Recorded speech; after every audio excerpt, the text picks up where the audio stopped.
In a forgotten corner of America, down a cracked sidewalk littered with rusted soda cans and weeds clawing through concrete, a girl lived whom the world didn't see. Her name was Mariah, but to most, she was just another shadow on the edge of poverty, tucked away in a neighborhood where streetlights flickered and buses rarely stopped. She lived with her grandmother in a 2-room apartment, the wallpaper peeling, the heater broken, the windows drafty. They survived on government checks and whatever odd jobs her grandmother could scrape together, mostly cleaning houses on the other side of town. Mariah's shoes were 2 sizes too small, hand-me-downs from a cousin she barely knew, their soles flapping like loose tongues as she walked. School was a daily gauntlet, bullies sneering at her thrift store clothes, teachers sighing when she struggled with assignments done by candlelight because the electricity had been cut off again. But behind her silence was a mind bursting at the seams. Mariah loved books. Tattered ones from secondhand shops, donated ones from the local church, anything she could get her hands on. She devoured stories of worlds far beyond her own, lost herself in tales of inventors, explorers, and dreamers. Her favorite subject was math, not because it was easy, but because numbers, unlike people, were fair. They didn't care where you lived or what you wore. They didn't laugh at you or look past you. They just existed, pure, solvable, and waiting for someone brave enough to unlock their secrets. Mariah dreamed of becoming a scientist, of building things that could change the world. But dreams were a luxury she couldn't afford. Every morning she helped her grandmother clean. Every afternoon she helped her younger siblings with homework. Every night she studied under the dim glow of a single lamp in the kitchen, its shade patched with duct tape. No one encouraged her. No one told her she could be more. Most days, Mariah felt like the world had already decided what her life would be, and it wasn't much. Teachers overlooked her. Guidance counselors pushed her toward low-paying trade schools. No one in her neighborhood ever made it out. The streets whispered that hard work was a lie, that success was a scam rigged for people born lucky. Still, she kept studying. Still, she kept dreaming. She scribbled equations in the margins of old notebooks. She memorized formulas by heart. She fixed broken appliances around the apartment using scraps from junkyards. When the toaster stopped working, she took it apart and rewired it. When the heater failed, she cobbled together a fix with a hairdryer and a box fan. The world didn't notice, but Mariah noticed. Every small victory was a spark in the darkness, a rebellion against the future she was supposed to accept. Then came the fire. An electrical fault. One night while they slept, the walls crackled and hissed. Mariah woke first. She screamed for her siblings, pulled them from their beds, dragged them coughing and choking through smoke-filled hallways to the street. The fire gutted their apartment. What little they had was lost clothes, books, photographs. They were left with nothing but each other and the clothes on their backs.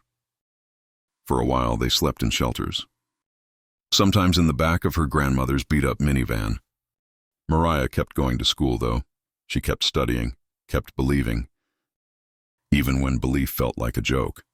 She wore the same clothes every day. She answered questions even when kids snickered at her hand-me-downs and sunken cheeks. But the strain was getting heavier. Hope was wearing thin. One morning, Mariah sat on the steps of her school, her backpack cradled in her lap like a lifeline. Her eyes tracing the cracks in the concrete, she felt invisible, forgotten. A statistic no one would miss. If she disappeared, she thought, would anyone even notice? And it was there, in that fragile silence between dreams and despair. That fate intervened. It wasn't supposed to happen. Not that day, not in that way.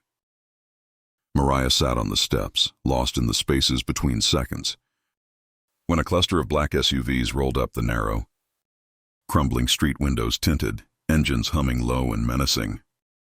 They didn't belong there. This neighborhood rarely saw anything newer than a dented sedan or rusted pickup.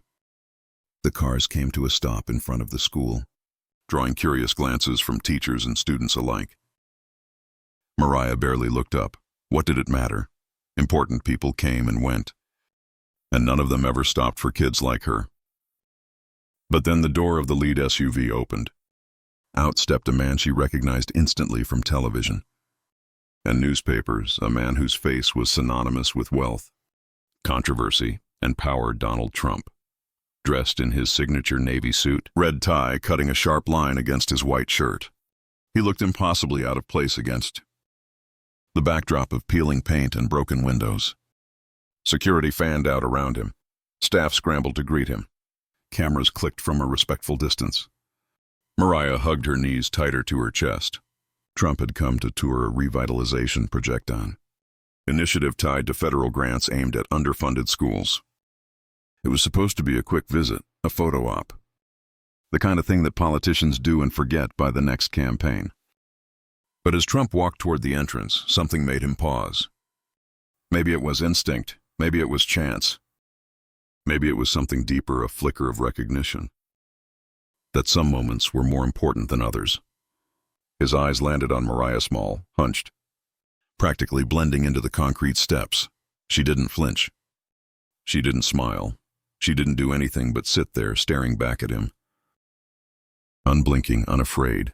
It wasn't defiance, it was resignation. The kind of look that said, "You don't see me, and you never will." Most people would have looked away, moved on. But Trump, for reasons he couldn't explain even to himself, didn't. He broke from the pack, striding over to the steps, his polished shoes clicking against the cracked pavement. The security detail tensed, but he waved them off.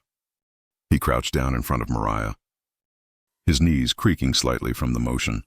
"What's your name?" he asked, voice lower, softer than she expected. She hesitated. Words caught in her throat. Finally she whispered, "Mariah."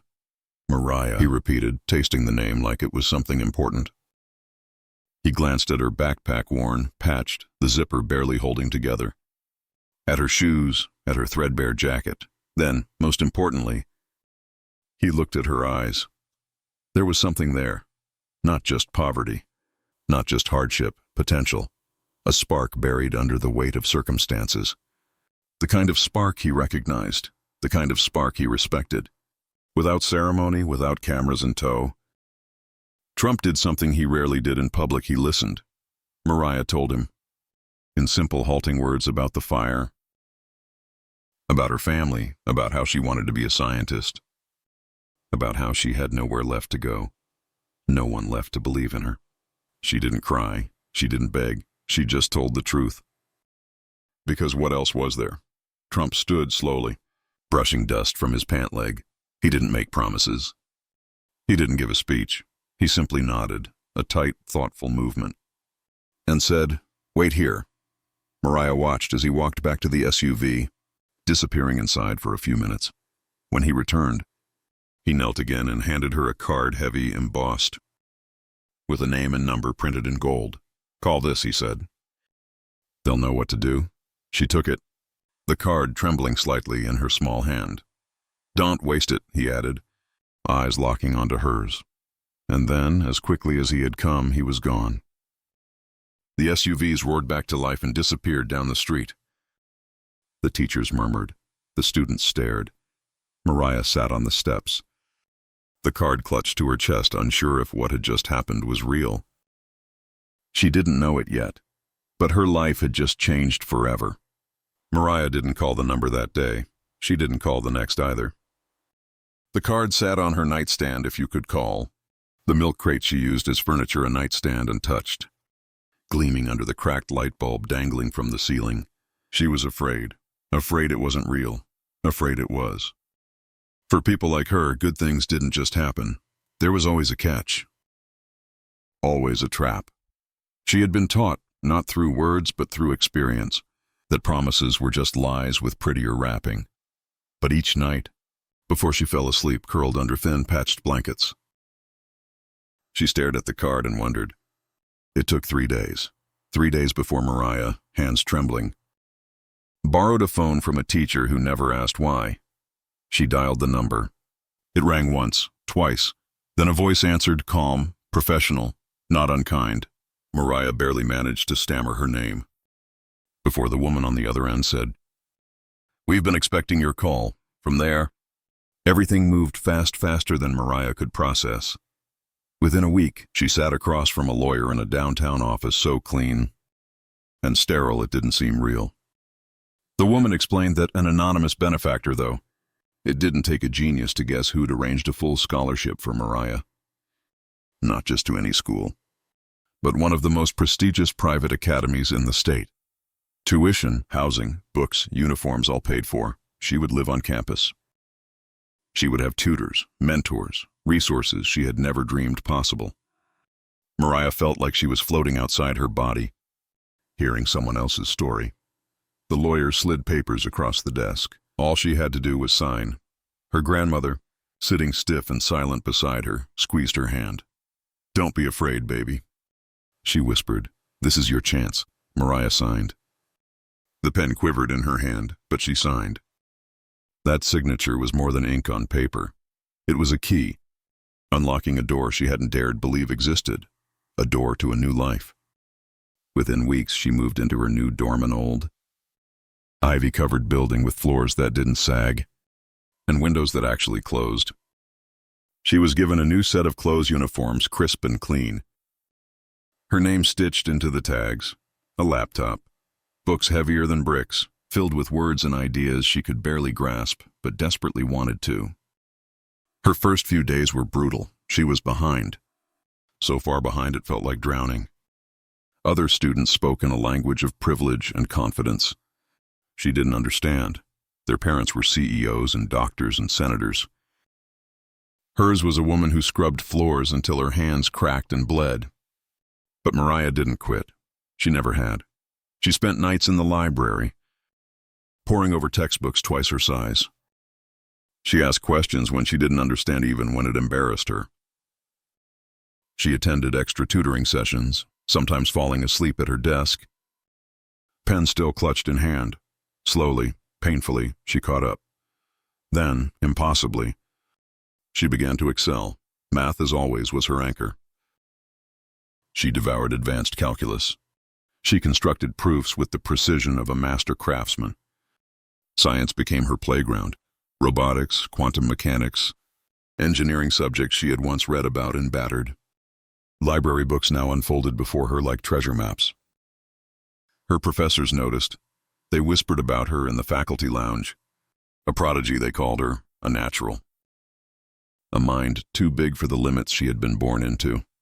Scholarships followed, internships, science fairs where she stunned judges into silence with her design synergy-efficient engines, sustainable housing models, AI learning algorithms. By 16, she was publishing papers in journals where most contributors held PhDs. By 18, she was courted by Ivy League, universities offering full rides and research grants. Each victory was a brick, laid carefully on the foundation of that single decision Trump had made. No cameras, no headlines, just a decision quiet, uncelebrated, that had rippled outward in ways no one could have predicted. Mariah carried that card with her always, not for luck, not out of superstition, but as a reminder that even in a world designed to overlook girls like her, sometimes all it took was one person to see. Success isn't a straight line. It's a jagged path, littered with doubts, mistakes, and the constant pull of old fears.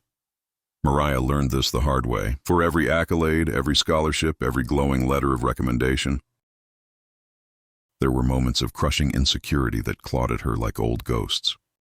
Even surrounded by opportunity, she sometimes felt like an imposter, an outsider wearing borrowed clothes, speaking in a borrowed voice. The kids around her didn't struggle with rent, didn't count every dollar before buying lunch, didn't carry the invisible weight of generations of hardship. They talked about summer vacations in Europe, private tutors, trust funds. Mariah talked about working part-time at the library to send money back home. At night, in the quiet of her dorm room, she would lie awake staring at the ceiling, wondering if the universe had made a mistake. Was she really meant to be here? Was she good enough? Could she ever be more than the girl from the broken street? Doubt was a constant companion, but so was grit. Mariah attacked her studies the only way. She knew how, with the ferocity of someone who knew what it was like to have nothing. When she stumbled, she picked herself up. When she failed, she tried again. She didn't have the luxury of quitting. Failure wasn't an option. It was a return ticket to the life she had fought so hard to escape. Professors were brutal. Course loads were punishing. Competition was fierce. But every setback hardened her resolve. She wasn't just learning facts, she was learning how to endure. Mariah wasn't the smartest student in every class, but she was the hungriest. And hunger, she discovered, could take you farther than talent alone. In her second year at university, she joined a research team working on sustainable energy systems. She was the youngest member by far. She was also the only one who had to work 2 jobs to afford the books not covered by her scholarship. Her teammates underestimated her at first. She didn't have the pedigree, the polished accent, the easy charm of those raised in comfort. But Mariah spoke the language of problem-solving, of innovation born not from privilege but from necessity. Where others saw obstacles, she saw possibilities. She led the team to a breakthrough at low cost. High-efficiency solar panel made from recycled materials. It won them national recognition, funding, prestige. Her name appeared in major science journals. Interview requests flooded in. At conferences, industry leaders whispered her name with respect and sometimes astonishment. How could a girl with nothing but grit and brainpower stand toe-to-toe with the elite and win? But the recognition wasn't what mattered most to Mariah. It was the fact that she could finally see herself not as an imposter, not as an accident, but as someone who belonged. She wasn't just surviving. She was thriving. There were moments when she faltered. When she visited home and saw the same cracked sidewalks, the same flickering streetlights. When she hugged her grandmother, now frail but proud, and remembered the nights they spent shivering in the van. Those memories were anchors. They reminded her of how far she had come and how far she had yet to go. Because Mariah knew her story wasn't just hers. It was a lighthouse for every kid who had ever been told they weren't enough. She spoke at schools, telling her story not with polished slogans, but raw honesty. She funded scholarships with her winnings, creating pathways for others to follow, and always, tucked inside her wallet, was the card Trump had given her years before. Worn, edges fraying, lettering faded, but still there. A reminder that sometimes a single decision quiet, unheralded, could change not just a life, but a legacy. Mariah had become more than the girl nobody saw. She had become unstoppable. Mariah's name, once whispered only in hushed tones among faculty and scholarship committees, became a symbol far larger than herself. Newspapers ran profiles on her story, the girl from nowhere who beat the odds, who proved that brilliance wasn't the sole domain of the privileged. TV shows invited her to speak. Magazines listed her among the top young innovators to watch. But none of the accolades changed her. Fame, she understood, was fleeting. What mattered was impact, and Mariah was determined to make hers lasting. She turned down lucrative offers from tech giants, who wanted to buy her solar energy patent outright. Instead, she founded her own company, a social enterprise focused on bringing affordable, sustainable energy solutions to underserved communities like the one she had come from. She wasn't interested in wealth for wealth's sake. She was interested in access, in equity and opportunity. Her first project was a pilot program installing solar panels in low-income neighborhoods, slashing electricity costs and empowering families who had long been ignored by traditional infrastructure plans. The media called it revolutionary. Mariah called it necessary. She visited schools, particularly in neighborhoods that society had all but written off, and spoke directly to students who sat where she once had in cracked sidewalks, dreaming impossible dreams. She told them the truth, that the world wasn't fair, that it was hard and cruel and often rigged. But she also told them something more important, that it wasn't unbeatable. That inside them was the power to endure, to rise, to change the story written for them. Mariah didn't sugarcoat her journey. She spoke about the nights she went hungry, the days she sat shivering in shelters, the loneliness of being the outsider in rooms full of privilege. She told them about doubt, about fear, And she told them how she had learned to silence those voices, not by pretending they didn't exist, but by outworking, outlasting, and outdreaming them. She became a beacon, not just for kids in poverty, but for anyone who had ever been underestimated. A symbol that potential wasn't dictated by zip code or last name. Her company expanded internationally, bringing sustainable energy to refugee camps, disaster zones, and remote villages. She was awarded humanitarian prizes, technology innovation awards, honorary doctorates. World leaders sought her counsel. She testified before Congress on the importance of investing in young talent from underserved communities. But despite her soaring success, Mariah never forgot where it started. She kept a framed photo of her old neighborhood in her office, faded street signs, broken sidewalks, graffiti-tagged walls, a reminder of the fire she escaped, a reminder of the fire she carried, and tucked inside her wallet, always, was that weathered card, Trump's card. The one he had handed her not as a photo op, not as a political maneuver, but as a simple act of human recognition. It wasn't charity, it wasn't a handout, it was a chance. And Mariah had seized it with both hands. She sometimes wondered if he remembered her, if, amid the noise and chaos of his life, he thought about the girl on the steps of that crumbling school. She hoped so, not for the recognition, but so he would know that his single, quiet decision had echoed farther than he could have imagined. Mariah was no longer the girl nobody saw. She was the girl the world couldn't ignore, and she wasn't done yet. Not even close.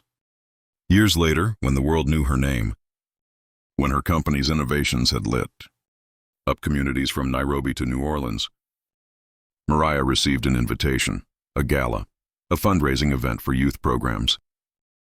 Hosted in the heart of Manhattan, its guest list gleaming with celebrities, CEOs, politicians. She almost said no. She hated gala-shaded the hollow speeches, the polite applause, the performative charity. But something tugged at her, a quiet sense of unfinished business. She accepted.